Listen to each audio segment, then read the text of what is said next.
In the early 20th century, the world was in love with a miracle. A newly discovered element by Marie Curie that emitted its own ethereal light and seemed to carry the very spark of life. It was called radium. Hailed as a marvel of modern science, radium was the answer to everything. It was put into health tonics that promised vitality, into chocolate, drinking water, and even cosmetics. And in the town of Orange, New Jersey in 1917, radium offered something even more valuable: opportunity. For hundreds of young working-class women, the U.S. Radium Corporation offered jobs that were the American dream. The pay was triple what they could earn anywhere else. The work had status, and it was, literally, brilliant. They were the Radium Girls. Teenagers, some as young as 15, hired to paint the tiny numbers on the dials of watches and military instruments with the new luminous paint, Undark. The work was delicate, requiring a precision that, the company claimed, only female hands possessed. To get a fine point on their camel hair brushes, they were taught by their bosses to use a simple, three-step technique: lip, dip, point. They would wet the brush between their lips, dip it in the shimmering radium paste, and paint. Lip, dip, point.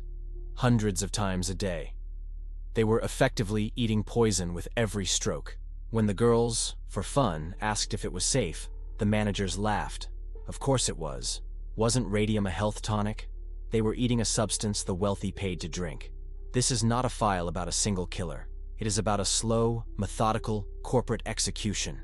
And about the women who, from their own deathbeds, fought to change America. This is the dossier of the Radium Girls. At first, the job was magical.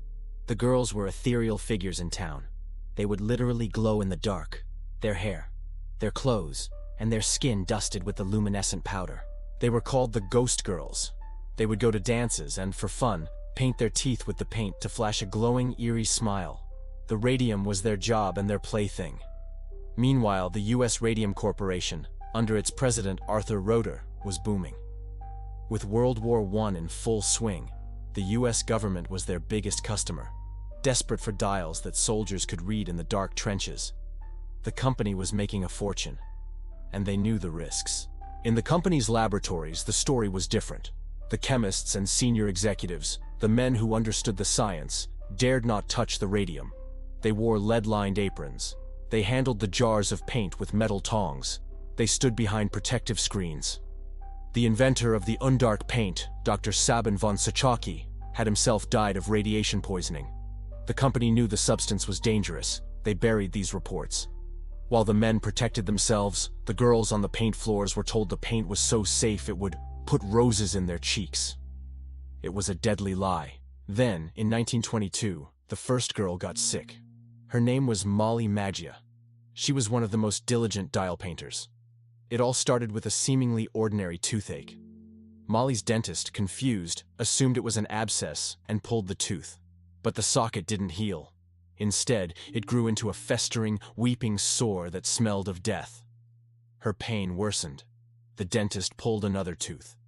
And another. Soon, a horrific infection had taken over her mouth. A few weeks later, when Molly's dentist examined her again, he could barely believe what he saw. When he applied gentle pressure to her jaw, the bone crumbled in his hands. Molly Maggia's entire jaw was rotting away.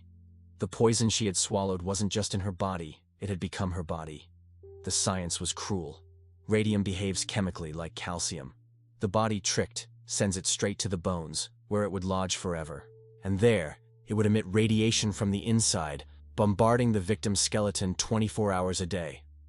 Molly's bones were being drilled by millions of microscopic bullets, from the inside out. The condition would later be called radium jaw. Molly Maggia died on September 12, 1922, in agony, her body literally disintegrating. The coroner, baffled and perhaps pressured by the company, listed the cause of death as syphilis. It was a convenient lie. And the U.S. Radium Corporation seized it.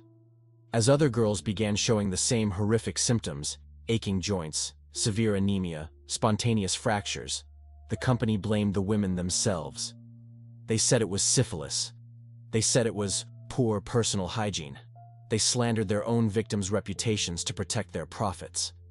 But soon, too many girls were dying. Edna Hussman, Catherine Schaub, Quinta McDonald. Young, healthy women were literally falling apart. The local cemetery was filling up with former dial painters. The corporate cover-up was total. The company paid doctors and dentists to lie on autopsy reports. They hired fake experts from Harvard to release fraudulent reports saying radium was safe. They knew they were in a race against time. If they could deny the truth long enough, the 2-year statute of limitations on each death would expire, and they couldn't be sued. But they didn't count on Grace Fryer. Grace was another dial painter. By 1925, she was in excruciating pain in her back, her spine was disintegrating, and her teeth were falling out. She had watched her friends die. She refused to believe the syphilis lie. Grace Fryer decided to fight.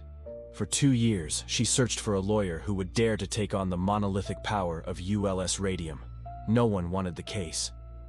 Grace was a working-class woman, and US Radium was a corporate giant with political connections.